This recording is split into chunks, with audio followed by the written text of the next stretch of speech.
sekular. Saya harap tuan-tuan boleh salin, salin benda ni, satu-satu sesalin, supaya lebih mudah faham tentang bagaimana perkembangan pemikiran ini yang disebut macam mana boleh jadi liberal, macam mana boleh jadi rasional, humanism, human right dan sebagainya. Mari kita tengok dia punya flow apa yang kita bicarakan. Bermula dengan apa? Bermula dengan benda, material. Bila dengan benda, dia akan membawa kepada sekular. Sekular ini ialah dia tak peduli tentang syurga neraka, dosa pahala, dia tak peduli. Dalam pemikiran sekular, dia mana ada cerita tentang Tuhan. Dia tak fikir tentang Tuhan. Orang yang Islam saja yang akan fikir tentang Tuhan, tentang syurga neraka, balas. Kalau yang pemikiran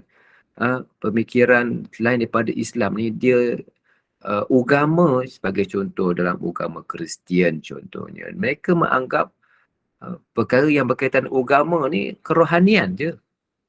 Dalam kehidupan, pergi ke sekolah, pergi ke hospital, tak ada bab-bab agama ni.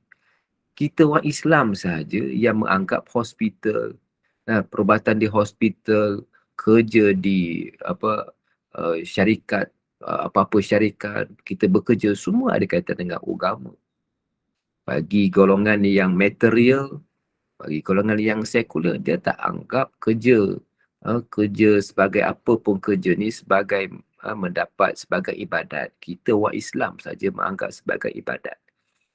So, sekular ni adalah pemikiran yang tak nak kait dengan agama. Dulu biasa disebut pemisahan agama dengan politik. Bukan sekadar politik. Kalau dia pergi main bola pakai seluar pendek, kalau dia pergi buat benda-benda yang haram, dia belasah je, dia langgar je perkara itu, pemikiran sekular lah. Tak semesti sekular dikaitkan dengan politik, betul lah tu sebahagiannya, tapi sekular ni ialah orang bila dia tak merasa berkait dengan agama. Dia nak pakai ikut suka dia, dia nak buat ikut suka dia, nak makan ikut suka dia, apa semua ikut suka dia. Ni pemikiran sekular.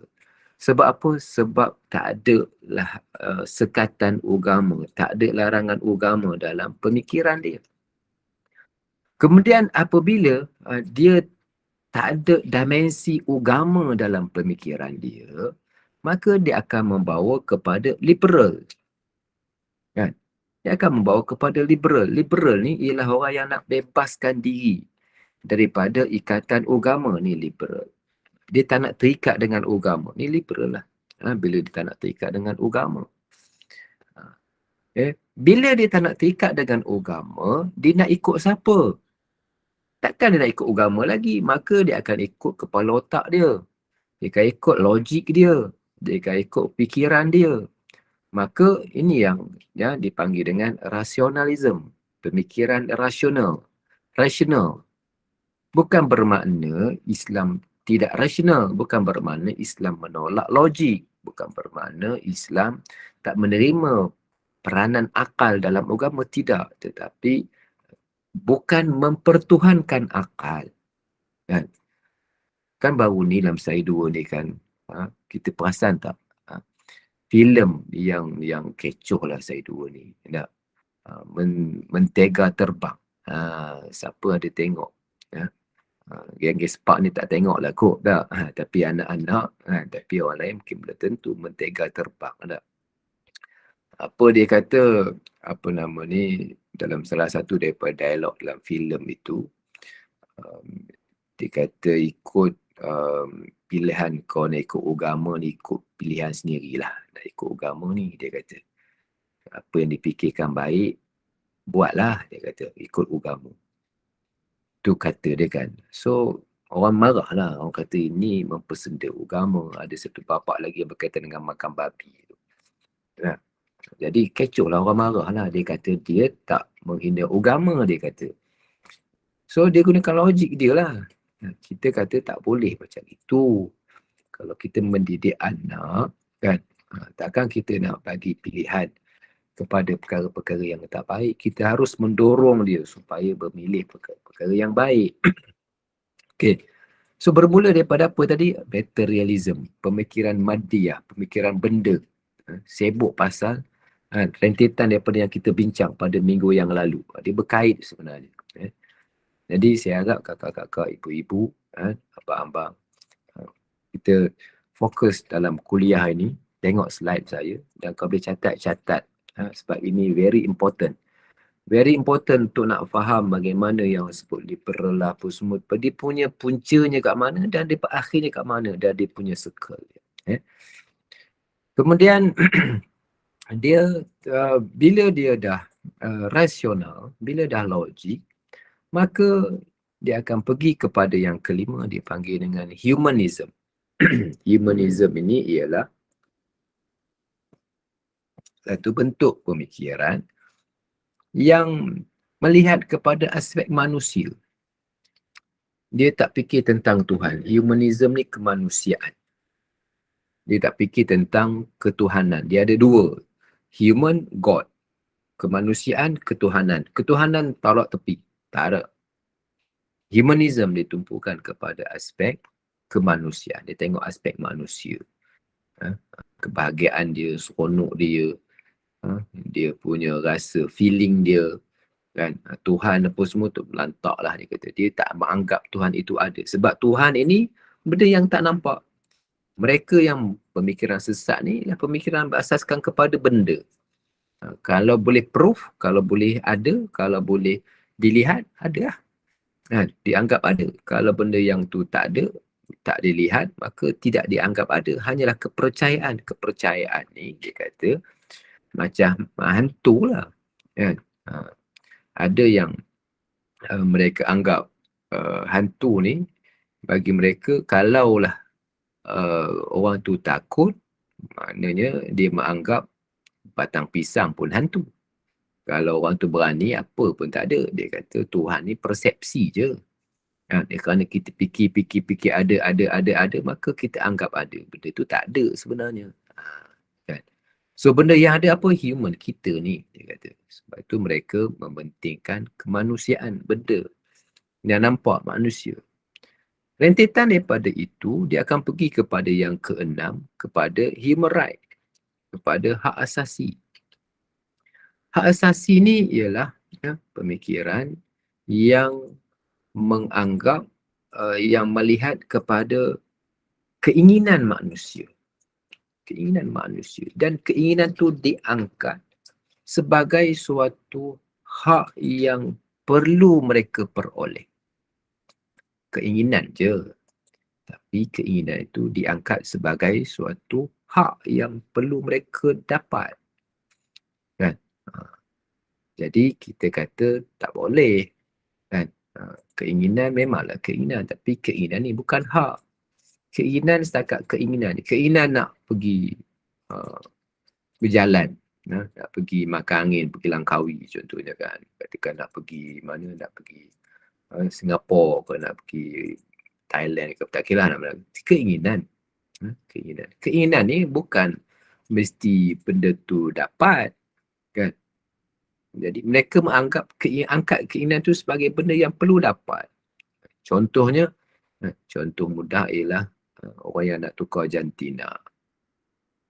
Nak tukar jantina ni keinginan ke ataupun hak? Nak tukar jantina ni keinginan ataupun hak? Macam apa nak bagi respon? Keinginan ke hak? Sajat. Dia cakap nak apa? Nak tukar jantina kan.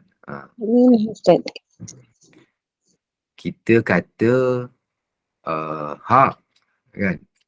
Mereka kata hak, kita kata keinginan. Nah, kita kata ini keinginan je, tak semestinya perlu dipenuhi. Kan?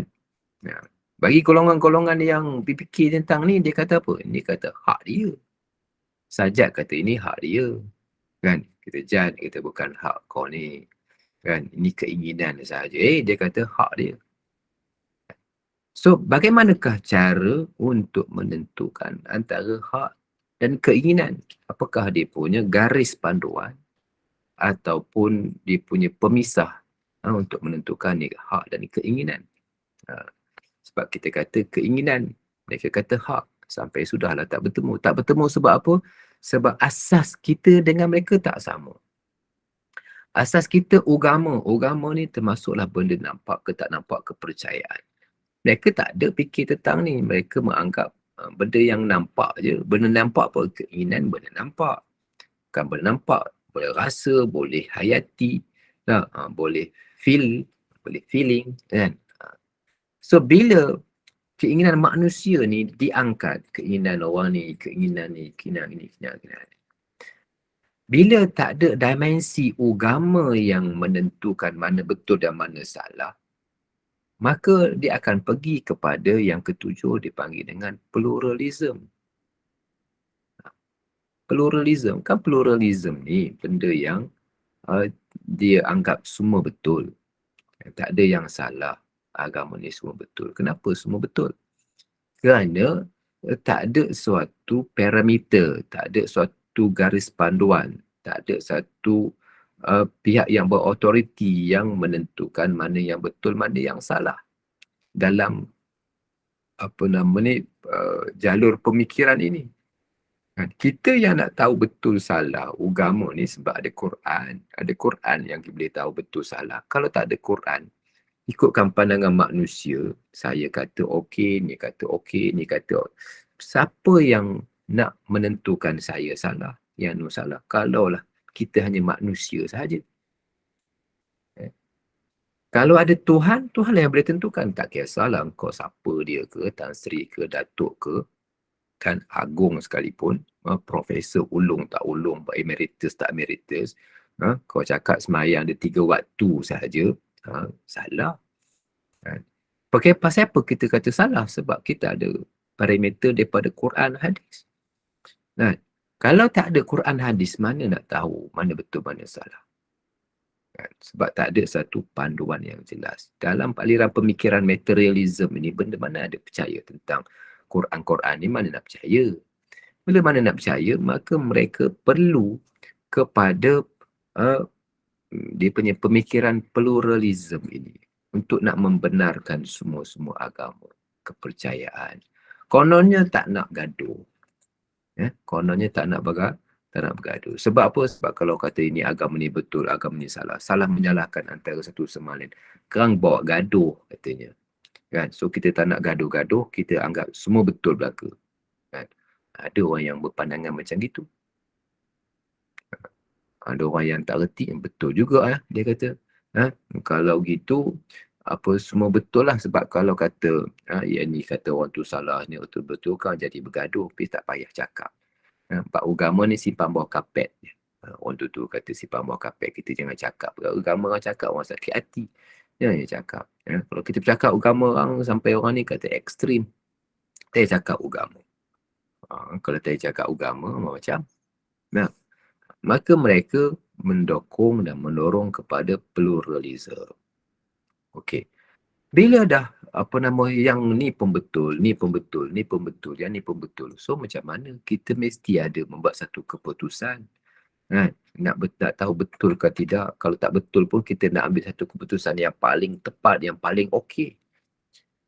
Maka dalam aliran pemikiran ini mereka perlu untuk mendakap ataupun menerima cara menggunakan suara ramai sebagai asas dalam menentukan kebenaran. Suara ramai ni maksudnya, okey, oleh kerana sebuah agama kita betul, kan kita nak pilih mana agama yang kita sesuai nak dilaksanakan ni, maka kita guna suara ramai lah. Kita ada 100 orang, kita pilih. Kita pilih. Angkat tangan. Menggunakan suara ramai dalam menentukan kebenaran ini dipanggil dengan demokrasi. Demokrasi bebas. Bukan demokrasi kat Malaysia. Demokrasi bebas. Menggunakan angkat tangan. Nak semayang ke tak semayang. Ini tak betul cara macam gitu. Maksud saya ialah dalam konteks demokrasi ini ialah bukan kita menolak demokrasi yang kat Malaysia ini. Tapi Maksud saya ialah menggunakan suara ramai. Sebab dalam jalur pemikiran mereka ini mesti ada. Mesti ada demokrasi. Semua-semua ni, tuan-tuan, puan-puan yang dirahmati Allah, merupakan asas kepada pemikiran Barat. Pemikiran Barat. Pemikiran yang mengenepikan agama. Pemikiran yang mengenepikan agama. Sebab apa? Sebab agama bagi mereka benda yang metafizik, benda yang tak nampak, benda gaib. Mereka tak beriman dengan gaib. Mana nak percaya? Kan? Sebab itu saya sebenarnya skip satu sebelum ini. Kan? Saya takut tinggi sangat, perbincangan tu tinggi sangat antara Islam dan sains. Saya takut bincang tu tinggi sangat. Maka saya skip terus daripada teknologi kan, kepada yang ni, yang ikutkan slide saya ni yang ke-14 lah. Saya skip antara sains, bagaimana pemikiran sains ini. Yang sains ini menumpukan kepada benda nampak. Bila itu yang diangkat, maka diangkat menjadi Tuhan, dan Tuhan dia akan membawa kepada materialism. Sains dalam Islam penting. Sains dalam penting. Kerana sains diterima salah satu daripada aspek yang perlu untuk dibangunkan sains ini. Jadi ringkasnya, tuan-tuan yang dirahmati Allah, dia ada 8 putaran pemikiran. Daripada material kepada sekular, liberal, liberal rationalism, humanism, human right, pluralism, demokrasi. Semua ni berkait antara satu sama lain. Berkait ni maksud saya, sekiranya dia ni seorang yang pemikiran sekular, dia adalah seorang pendukung ataupun penganut human right. Kalau tak, dia menjadi pendukung pejuang, dia akan penganut human right. Kalau dia ada human right, dia mestilah pendukung kepada liberal. Kalau dia liberal, mestilah dia menjadi pluralism. Kalau pluralism, dia mestilah humanism. Humanism, dia mestilah materialism. Semua ni berkait antara satu sama lain. Dan semua ni bercanggah dengan agama. Berkait dan bercanggah semua ni dengan agama. Jadi, kan seorang yang pendukung demokrasi Barat, demokrasi bebas, maka dia juga akan menjadi liberal. Sebab benda ni memang, putaran ni memang begitu. Sebab dalam hidup kita, kita mesti nak tahu mana betul, mana salah, benda yang menjadi pegangan hidup, benda yang kita nak ikut, benda yang betul, benda yang salah. Kan? Jadi, dia akan bermula daripada mana? Daripada pemikiran benda. So, pemikiran benda ni akan bawa kepada sekular. Saya ulang lagi, bawa kepada pemikiran sekular. Sekular ialah orang yang rasa tak ikut agama, tak ada berkait dengan agama, tak penting agama. Agama ni nothing. Agama ni nak ikut-ikut, tak ikut tak apa, ikut suka. Mana boleh? Islam tak boleh macam gitu. Oleh kerana kalau dia berfikiran yang macam gitu, kan, nak ikut-ikut, tak nak ikut sudah. Kan? Nak semayang-semayang, tak semayang sudah. Mana boleh paksa-paksa orang. So, pemikiran begitu dia akan bawa kepada liberal. Pemikiran begitu dia akan bawa kepada liberal. Liberal ni pula, tuan-tuan, dia nak bebas. Dia tak nak terikat. Liberal kan, liberal ni bebas, tak nak terikat. Dia tak nak terikat, nak ikat dengan siapa? Dia rasa kepala otak dia pandai, dia akan pergi kepada rationalism. Bila dia pergi kepada rasional, kan, so dia tak fikirlah tentang Tuhan, dia akan pergi kepada kemanusiaan, human right, godism dah jadi tak penting. Dah dah melihat kepada humanism, dia akan pergi human right, dia akan tengok hak-hak yang manusia nak. Hak manusia ni kan bermula daripada keinginan manusia, korang nak apa. Kita agama daripada atas. Nanti slide khusus tentang human right ni saya akan cerita satu-satu ni. Human right, kita dalam Islam bukan tak ada human right. Tapi dalam Islam, Tuhan dah tentu dah. Korang kena semayang. Korang kena puasa. Kalau rumah tangga, suami sebagai ketua rumah tangga. Kalau dalam ni begini. Kalau ni begini. Ni kena letak aurat. Ni kena semayang. Ni kena puasa. Ni kena begini. Ni kena begini. Kan? Dia dah top down dah. Kena ikut. Keinginan manusia, dia tak boleh nak sendiri-sendiri. So, dia kena menyesuaikan dengan aturan daripada Tuhan. Human right dia tak begitu. Human right ni dia akan langgar je apa semua. Kan? Dia akan langgar. Kita tengoklah pejuang-pejuang human right semua dia nak langgar. So, kita kata korang nak apa sebenarnya? Kan? Semua langgar semua. Semua langgar. Nah, yang saya kalau sedih kalau apa kan. Apa nama ni, anjing banyak kan. Anjing banyak kawasan rumah saya ni pun banyak juga anjing sama belah sana tu.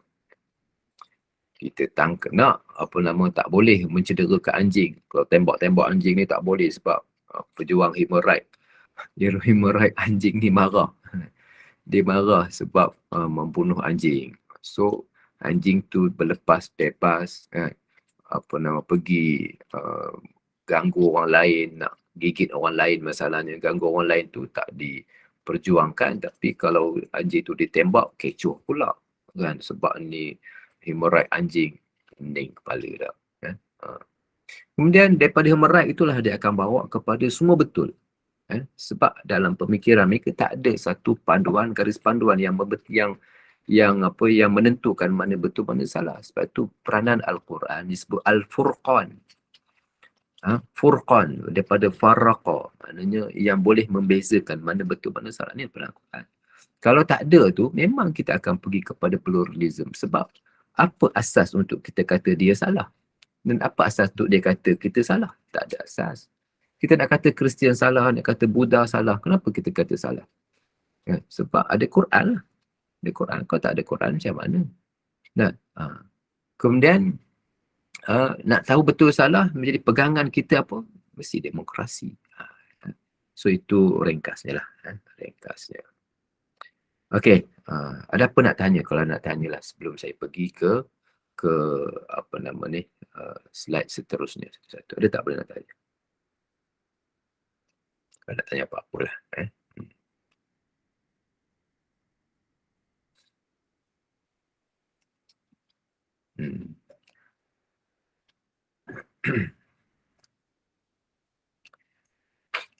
Kalau tak ada, apa nama ni, saya pergi ke slide seterusnya, cerita tentang materialism. Material ni ialah pemikiran benda. Pemikiran ini yang menjadi masalah rintitan daripada perbincangan kita dalam kuliah yang lalu berkaitan dengan apa? Berkaitan dengan teknologi. Kerana teknologi ini merealisasikan semua keinginan kehendak daripada manusia. Dia merealisasikan semua keinginan dan kehendak manusia. Kan? Apa yang manusia teringin, apa sebenarnya, semua dia realisasikan. Tuhan ni nyusah. Dan menyusah kita kena buat itu, kena buat ni, kena patuh itu, kena patuh ini. Tuhan pun tak nampak, dia kata. Kan? Jadi secara psikologinya manusia mudah terpengaruh, terikut, terpercaya, terpegang dengan material benda berbanding dengan Tuhan. Sebab tu ramai orang pergi, tak ramai orang pergi masjid berbanding dengan orang pergi tempat lain. K-pop misalnya, K-pop ke apa ke, yang saya dulu ni kan, daripada Korea tu, kan, saya Bukit Jalil penuh lah orang. Tiket bukannya RM3, tiket katanya RM300 kan, penuh orang. Paling murah, tiket paling murah RM300 lebih. RM300 bukannya RM1, bukannya RM30, RM300 orang datang kan. Sebab benda tu nampak. Jadi pemikiran inilah yang menjadi khususnya di akhir zaman ini, fitnah di akhir zaman, fitnah Dajjal. Fitnah benda nampak. Fitnah benda nampak. Ini sangat fitnah. Dulu orang hidup susah. Susah. Jadi kesusahan itulah yang menyebabkan mereka terikut dengan agama. Tapi bila orang makin mudah dia mencabar. Apatah lagi kan, yang dia panggil mini Dajjal. Dajjal kecil-kecil ni. Apa yang teringin je, semua ada. Nak je, ada duit je lah. Grab lah. Shopee lah, apa benda lah, semua ada. Kita melayan semua keinginan dan kejayaan dalam kehidupan diukur dengan pencapaian benda. Kejayaan dalam kehidupan diukur dengan pencapaian kebendaan. So, kan kalau banyak duit, kaya sebab apa? Dia ni mengaji, dapat jadi profesor ni, dapat 30,000, 40,000 gaji ni. Oh, berjaya dalam hidup. Gaji berapa? Gaji 3,000, tak berjaya. Gaji berapa? 300 lagi lah, ni memang gagal. Gaji 30,000 ni berjaya. Kan? Bukan kita menolak gaji 30,000, kan? Jadi kejayaan dalam kehidupan ini bukan diukur dengan pencapaian di dunia.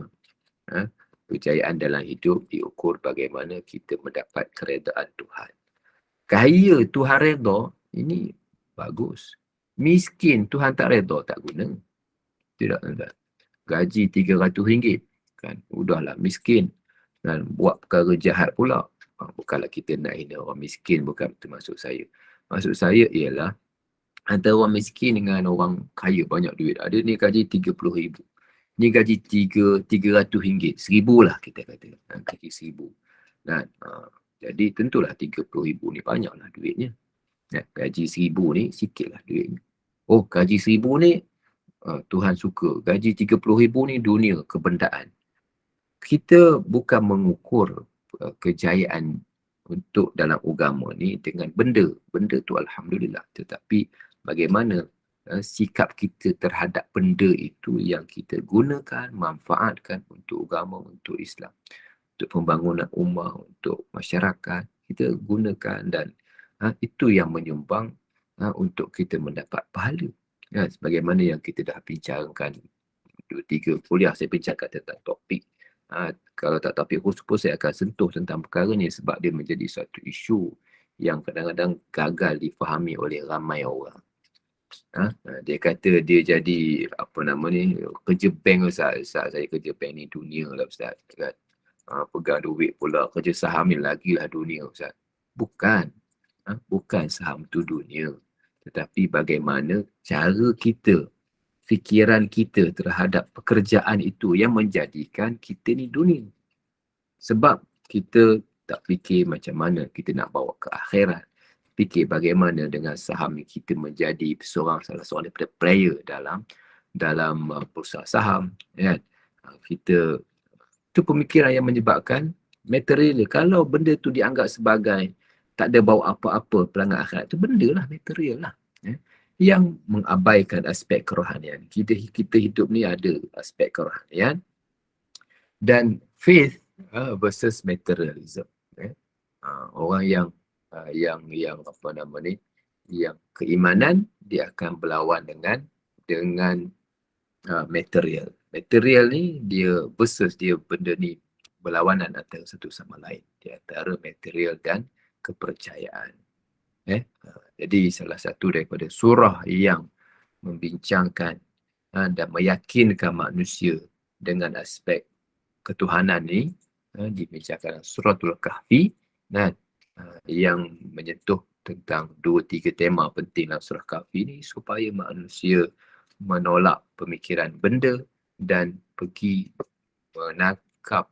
mendakap ataupun menganut, memeluk agama yang perlu untuk diyakini dan dipercayai.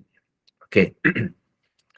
Daripada pemikiran material itulah akhirnya, kan, kerana base kepada benda, maka dia akan pergi kepada sekular, kan.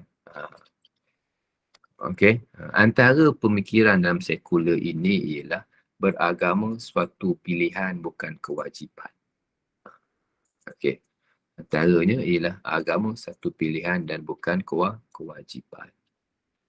Agama ni bukan pilihan, dia kewajipan. Agama ni adalah satu kewajipan, bukan pilihan. Tak maaf. Yang sebenarnya agama adalah kewajipan, bukan pilihan. Pemikiran sekular menganggap agama satu pilihan. Mana betul? Ikut-ikut, tak ikut sudah. Bila begitu tuan-tuan, tak adalah dakwah. Tak adalah tarbiyah. Sekular ni dia tak nak, paksa-paksa dia tak suka. Kemudian dia tak ada rasa kait dosa pahala. Dosa pahala buat apa? Sebab dia tak fikir tentang, sebab dia base kepada benda yang kita sebutkan tadi, dosa pahala, syurga neraka. Kalau buat begini esok kau dapat pahala ni, neraka. Tak ada benda lain kita nak disebut kan. Jadi dorongan untuk melakukan satu-satu perkara kita orang Islam yang mendorong kita, keyakinan lah, pahala lah yang mendorong kita. Tuhan yang kita nampak jelmakan, nampak tu dalam bentuk apa? Dalam bentuk pahala. Kalau buat begini dapat begini, kita akan rasa lebih appreciate. Walaupun dia tingkatan orang sufi ni, dia buat semayang apa semua bukan dia ukuran dia pahala tak pahala kan. Orang sufi ukuran dia kalau benda yang Allah Ta'ala suka, Allah Ta'ala ni kan, dia tak fikir tentang dapat ni, buat ini amalan dapat ni. Itu orang sufi tak. Ni kita orang biasa je yang kalau semayang ni banyak ni dapat banyak ni, semayang banyak tu dapat banyak tu, sedikit sedekah banyak ni dapat banyak ni kan. Ni kita lah kan. So tak masalah pun sebab dalam agama kita pun memang ada disebut siapa yang sedekah satu dia akan digandakan sehingga sampai 700. Memang disebut. Itu tak ada masalah kan. Tapi maknanya nak cerita kita orang Islam dikaitkan dengan agama. Pemikiran sekular ni dia tak mau ada kaitan dengan agama. Apa yang nak buat dia buat. Dia tak nak buat dia tak nak buat. Nak jadi baik, nak tolong orang, tolong. Dia kata tak ada kaitan dengan agama lah, apa semua tak ada. Jadi agama ni tolak nombor 2 kan. Sebab itu mereka rigid. Mereka rigid. Contoh dulu kan orang rigid dengan hukum hudud. Dulu orang rigid sangat dengan hukum hudud. Apa benda yang rigid saya pun tak faham. Rupanya mereka ni bukan masalah apa, mereka menolak agama menjadi salah satu yang memaksa mereka yang mengawal kehidupan mereka. Mereka tak nak. Ini yang disebut oleh salah seorang orang liberal lah kan, Azmi Shahrum, dia pada seorang lecturer UM. Dia kata the problem dengan hudud dan hukum yang berkaitan dengan agama ni, manusia ni tak boleh nak ubah dah. Nak ubah dah. Kita bila tu law undang-undang kita nak ubah sana, ubah sini. Dalam Islam, dalam bab yang hudud contohnya, bukan kita nak ubah hudud. Kan?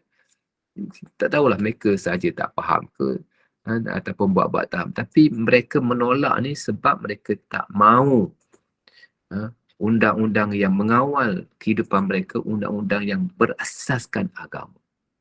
That's the point.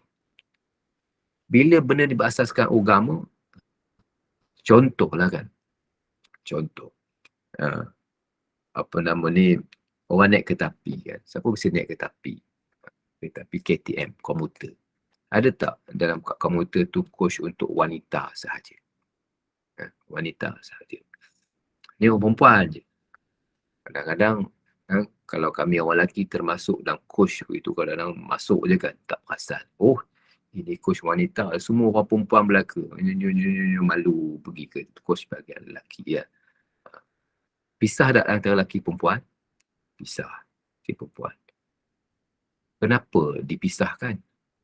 Oh, sebab dipisahkan itu sebab apa?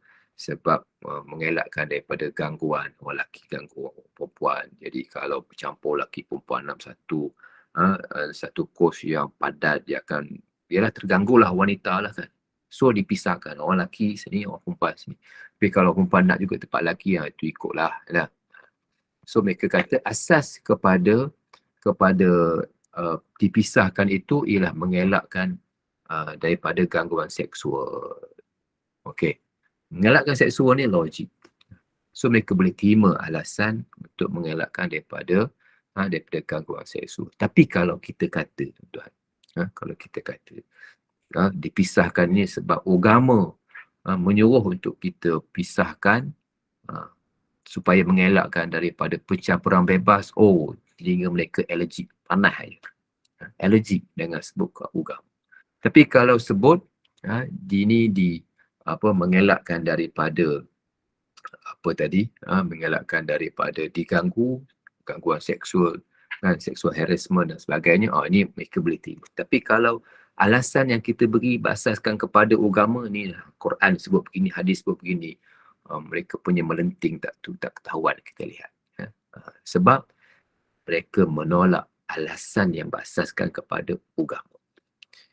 Nurse-nurse kat hospital pakai tudung, pakai dia punya pakaian yang tudung. Ini etika pakaian nurse macam gitu. Kalau kita kata etika pakaian nurse ni berasaskan kepada agama, mereka tak nak. Mereka tak mau mengaitkan ni dengan agama. Kalau mereka nak buat, buat. Mereka tak nak buat, jangan kait dengan agama. Ini benda yang mereka, ni yang kata sekular ni. Bukan si sekular ni jadi Kamal macam Kamal Atatürk. Maknanya dia, kita ni, setiap satu ni, kalau benda tu diperintahkan oleh agama, kita akan cuba buat sebaiknya.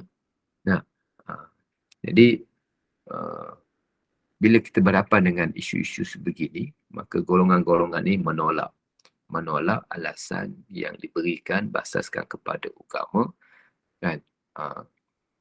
Kerana mereka menganggap agama ni nothing, tak ada apa-apa. Agama ni ialah personal matter. Agama ni adalah urusan individu, bukan urusan kemasyarakatan, bukan urusan orang ramai. Ini urusan individu masing-masing. Kalau nak semayang, tak semayang sudah. Tak boleh paksa-paksa. Sebab dia adalah suatu pilihan, bukan kewajipan. Kita tak, agama ni suatu kewajipan. Bila kita kewajipan, kita buat sesuatu yang boleh supaya orang lain boleh terima, kan? Boleh buat. Ini kita kata pandangan kita lah. Dan mereka menolak agama sebagai asas masyarakat, negara, dan sekularisme ni berasaskan kepada fahaman kebendaan. Okey, itu yang saya cuba kongsikan. Nanti panjang lagi ni, yang insyaAllah kita akan bicarakan satu-satu ni dalam slide saya akan datang. Okey, ada apa-apa yang nak dikemukakan? Kalau ada apa-apa yang nak tanya, kalau ada, kan, boleh diajukan. Ya, baik. Kita buka soalan ataupun apa-apa pandangan. Boleh sila kemukakan kepada Ustaz. Silakan.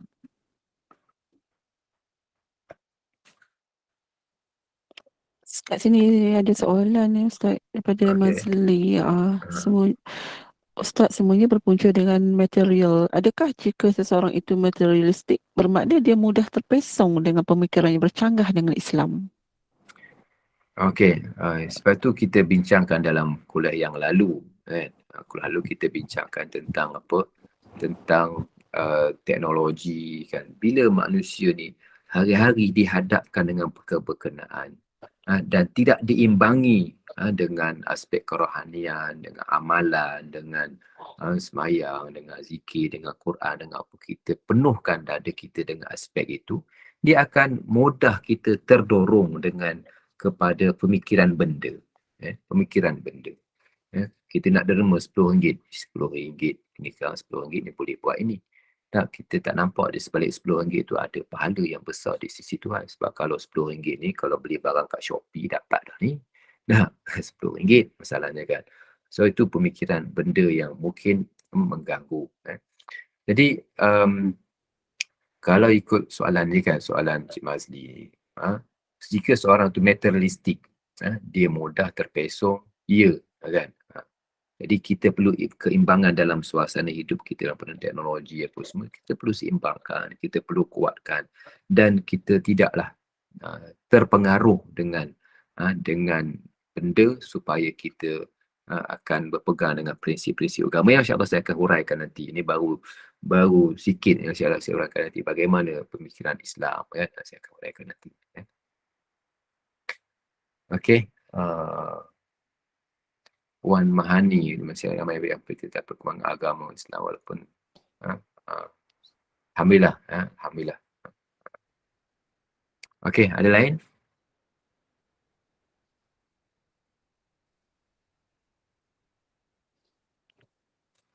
Daripada Salinah. Okey, harta pusaka kita tak nak dan tak nak dan serangan adik sebab tak terikat dengan harta yang okey, macam ni, harta pusaka. Harta pusaka itu adalah hak kita. Hak kita. Bila hak kita, kalau kita tak nak, maknanya kita bagi hak kita tu kepada orang lain, kepada adik kita ataupun adik-beradik yang lain. Contohnya, dia ada 2 orang adik-beradik ataupun 3 orang adik-beradik. Ada lelaki, ada perempuan. Yang lelaki ni dia kata kita bagi sama rata lah, kan. Walaupun sepatutnya mereka ni ada portion yang tersendiri. Lelaki lain, perempuan lain. Lelaki dapat 2, perempuan dapat 1. Tapi tak apalah, dia kata bagilah kat kakak ni. So dia telah pun berkompromi dengan kehendak dia ataupun hak dia bagi kepada kakak dia ataupun adik dia, tu tak ada masalah. Jadi apa nama ni, saya tak faham apa tak nak terikat dengan harta dunia akhirat tu, saya tak berapa faham sangat. Cuma dalam konsep harta pusaka ni, hak kita ada, hak dia pun ada. Tapi kalau kita tak nak, kan, atas apa-apa alasan yang kita nak bagilah, apa-apa tak nak, kita nak bagi dia, apa nama, nak bagi ke adik ke apa ke, kita tak nak, kan. Janganlah kita sebut ni, aku tak nak akhirat nanti, dah kita, hak kita bagi pada dia. Dan apa nama ni, diuruskanlah tentang perkara berkenaan dan dapatlah kepada dia, kan. Begitu. Itu hak kita, dengan kata lain, hak kita yang kita telah berkompromi dan kita bagi hak tu kepada adik-beradik yang lain. Itu tak ada masalah. Okey. Macam mana nak kekal istiqamah? Yang pertama, berkawan. Dia tak boleh istiqamah ni seorang-seorang. Sebab seorang-seorang ni kita akan jadi lemah semangat. Dia kena ada berkawan. Alhamdulillah, contoh berkawan ni, kita masuk dalam grup Quran, mengaji seperti ni, ada berkawan. Bila berkawan, kita terikat. Yang kedua, kan, kita kena rajin untuk pergi semayang jemaah. Terikat dengan jemaah lah. Dengan jemaah, pergi semayang, pergi apa. Jangan duduk seorang-seorang. Petua dia, jangan duduk seorang-seorang. Kena ramai-ramai. Bila ramai-ramai ni, dia katanya, mana pergi, tak lama tak nampak. Lama, kan? So kita akan rasa apa, terikat dengan geng kita, kumpulan kita, sebab kita bersama dengan mereka, tapi kita malas, kita apa, kan? Jadi dia akan mendorong kita. Yang ketiga, selalu dengar kuliah agama yang memberi semangat, yang beri semangat, yang bagi dorongan, yang bagi motivasi. Dan kalau tak ikut kuliah ni, kita pun tak ada apa, kan? Walaupun kan kita tak tahu, kita tahu fadilat semayang Jumaat, fadilat 10 Syakban, fadilat kan kita tak tahu, kita tahu, kita dah pernah baca, kan. Tapi bila ada kuliah ni, diingatkan kita, dia refresh balik. Itu antara tips yang boleh saya sebut bagaimana untuk nak kekal istiqamah. Dan istiqamah ni satu benda yang berat sebenarnya, kan. Dan gunakanlah teknik tadi, kita kena ada grup, kan, kita kena terlibat dengan jamaah, kan, satuan ke, dengan jemaah masjid surau ke, kan, dan kita kena ada geng dan ikut ngaji agama, kuliah agama, supaya dia akan, kita berada satu environment yang sering mengingat antara satu sama lain. Okey.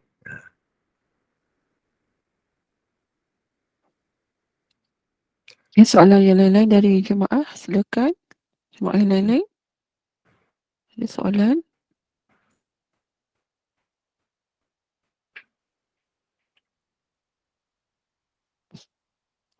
Diam, Ustaz, semua dah jelas kot. Okey, semua nak pergi makan nasi dah ni, ya. Okay. Baik Ustaz, kita akhirilah Ustaz, ya, majlis ilmu kita ini. Okey, baik, insyaAllah. Alhamdulillah. Jazakallah khairan al-fadhil Ustaz Dr. Faisal Asyari, dan terima kasih atas kesudian berkongsi ilmu mengenai perkembangan pemikiran, iaitu salah satu antaranya pemikiran Islam liberal yang merupakan suatu ancaman baru yang dibimbangi menggugat akidah dan kedudukan agama Islam di Malaysia. Dan semoga ianya memberikan sedikit sebanyaklah memberi kefahaman dan manfaat bagi kita semua. Dan terima kasih kepada para jemaah sudi duduk luangkan masa hingga ke akhir majlis ilmu ini, dan teruskan lagi dalam kuliah duha kita seterusnya pada pukul 9 bersama-sama dengan Al-Fadhil Ustaz Haji Ghazali, tafsir surah Al-Adiyat. Dan Ustaz, kita tangguhkan dulu Ustaz kita punya program ini, majlis ilmu ini, dengan tasbih kafarah dan surah Al-Asr. Silakan Ustaz. Subhanakallahumma bihamdika asyhadu an la ilaha illa anta astaghfiruka wa atubu ilaik. Bismillahirrahmanirrahim. Wal 'asri innal insana lafi khusr. Illa alladhina amanu wa 'amilus solihati wa tawassaw bil haqqi wa tawassaw Assalamualaikum warahmatullahi Waalaikumsalam warahmatullahi wabarakatuh. Terima kasih Ustaz. Atas kesediaan ilmunya. Ya, Ustaz. Ya, Ustaz. Terima kasih Ustaz. Sama-sama. wabarakatuh. Terima kasih Ustaz.